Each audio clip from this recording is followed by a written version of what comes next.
Hello student, welcome to all of you. Today we are going to see question answers of reading B including all my friends. आज हम including all my friends के question answers को देखेंगे. हमने previous video में including all my friends को बहुत अच्छे से पढ़ा था और उसको अच्छे से हम समझ लिए हैं कि इस पोएम में पोएट ने हमें क्या बताया है.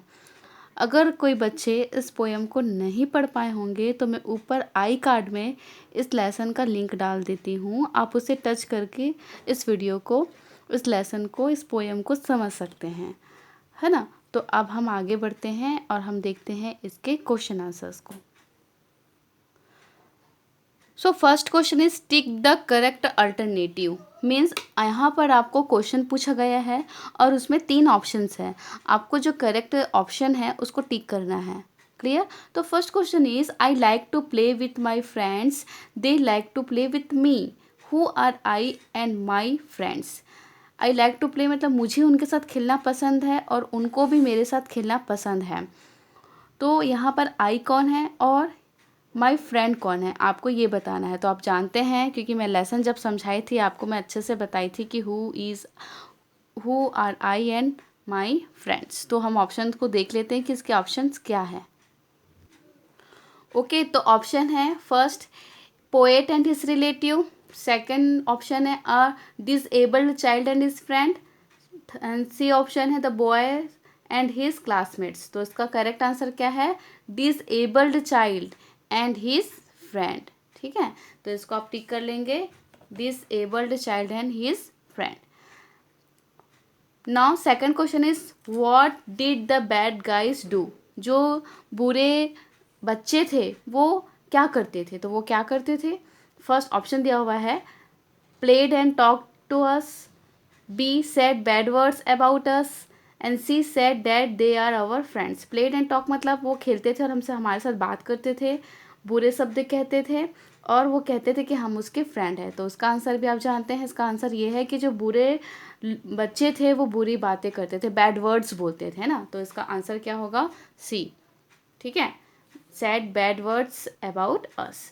Now third, why are we all the same. हम क्यों सब समान हैं.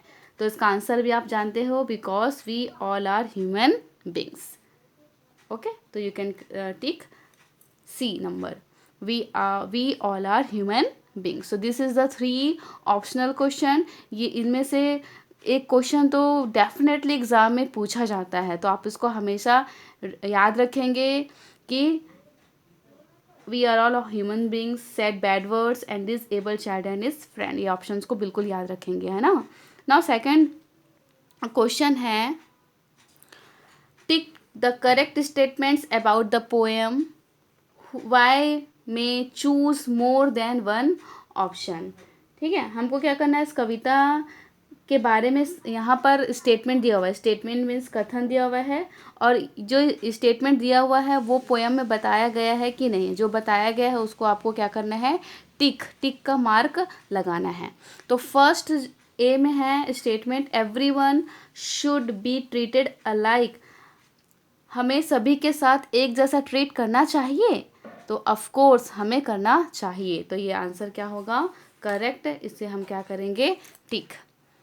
Now B is some people needs special care. कुछ लोगों को विशेष केयर मतलब देखभाल की ज़रूरत होती है. तो ये भी स्टेटमेंट यहाँ दिया हुआ है. तो दिस इज आल्सो करेक्ट और you will tick. Now new friends are not allowed in the play. जो नए लोग आते थे उसको उन लोग शामिल नहीं करते थे क्या, बताओ. करते थे. तो ये जो स्टेटमेंट दिया हुआ है यहाँ नॉट लिखा हुआ है, इसलिए यहाँ पर क्या होगा, रॉन्ग. तो इसको यहाँ पर लिखेंगे रॉन्ग. ठीक है. All childrens have the same kinds of hair and skin. सभी बच्चों का सेम हेयर होता है क्या, स्किन होता है क्या, नहीं. सबके अलग अलग हेयर और स्किन होते हैं. तो ये भी क्या होगा, रॉन्ग. ठीक है. Now E is there is more than what we can see. यहाँ पर बहुत कुछ है जिससे हम देख सकते हैं. तो ये क्या है, सही है. ये स्टेटमेंट यहाँ पर इस पोएम में बताया गया है. तो this is a correct statement. And F में दिया हुआ है mean people see difference in childrens, जो मतलबी लोग थे वो डिफरेंस मतलब दूसरे जो डिसेबल चाइल्ड थे उसको अलग समझते थे। तो ये भी बात इस पोयम में बताई गई है, तो ये भी स्टेटमेंट क्या है, करेक्ट। तो you will tick the F statement. Okay, now we will see third question. So third question is, who are the bad guys mentioned in the poem? Why are they called bad guys? बुरे लोग कौन है जिसे poem में बताया गया है, कविता में बताया गया है, और हम उसे बुरे लोग क्यों कहते हैं? तो आप अच्छे से जानते हैं कि हम उन बुरे लोगों को बुरे क्यों कहते थे, क्योंकि वो बैड वर्ड्स बोलते थे और आकर हमें परेशान करते थे, है ना। तो आप आंसर लिख सकते हैं, सम boys came and disturbed the boys are called bad guys according to the poet. They called so because they used bad words and were troubling our work and happiness. ठीक है, वो आते थे और हमें डिस्टर्ब करते थे और हमारे बारे में बुरे बुरे शब्द कहते थे। तो ये आंसर आप इस तरह लिख सकते हैं। Now we will see fourth question. List the things the bad guys bother the children about. आप लोगों को सूची बनाना है कि जो बुरे लोग हैं वो बच्चे को क्या कहकर परेशान करते थे। तो आप जानते हो कि वो कभी उनके बाल के बारे में बोलते थे, उनकी स्किन के बारे में बोलते थे, और वो कैसे बात करते हैं, कैसे खेलते हैं, ये बोलकर वो जो बैड गाइज है वो बच्चों को परेशान करते थे। तो आप इसको आंसर इंग्लिश में लिख सकते हैं, bad guys bother the children by using bad words about their skin or hair or how they talk and play. Okay, in this way you can write fourth answer. Now fifth question is, what can we understand if we use more than our sight? है ना, हम क्या समझते हैं अपनी दृष्टि से अधिक, इसे अच्छे से हमें समझाना है।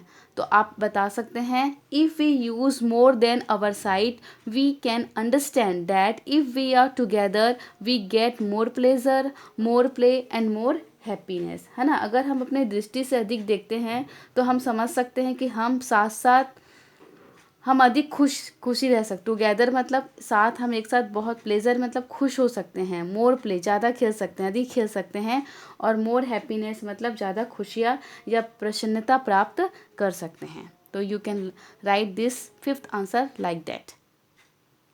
Now question number 6, why do we think this lines have been spoken? आप क्या सोचते हैं इन पंक्तियों के बारे में जो इस कविता में बताई गई है?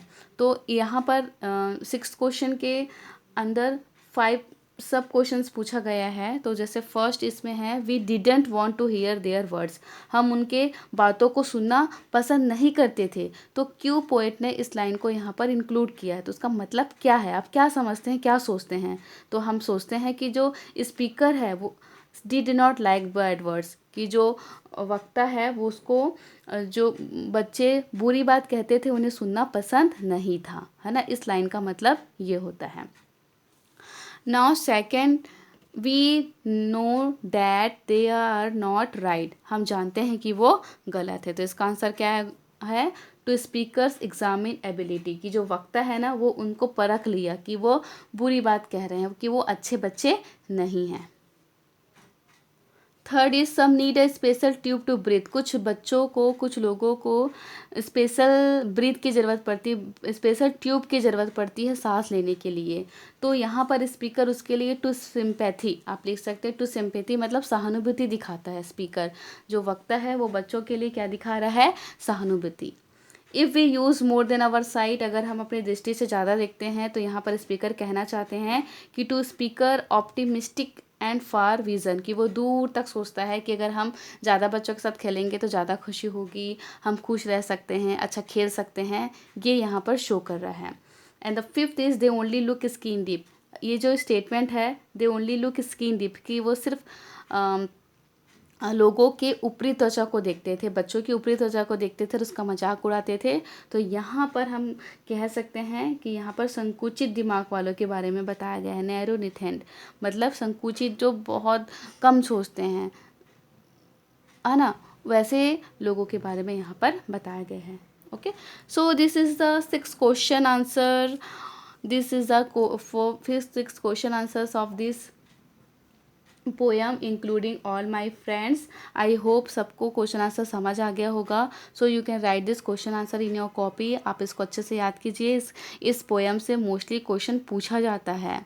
ओके, सो आपको इसी तरह के क्वेश्चन आंसर्स और पोएम या लेसन को समझने के लिए या देखने के लिए इस चैनल को सब्सक्राइब करना पड़ेगा। तो you can subscribe my channel, like this video and also share with your friends. इस वीडियो को अपने फ्रेंड्स के साथ शेयर कीजिए। ओके, अगर आपको कुछ डाउट होगा तो प्लीज़ कमेंट करके मुझे बताएंगे, या कुछ आपको जानना होगा या कुछ समझ नहीं आएगा तो आप प्लीज़ कमेंट मी। ओके, तो हम मिलते हैं नेक्स्ट वीडियो में। तब तक के लिए आपको बहुत बहुत धन्यवाद।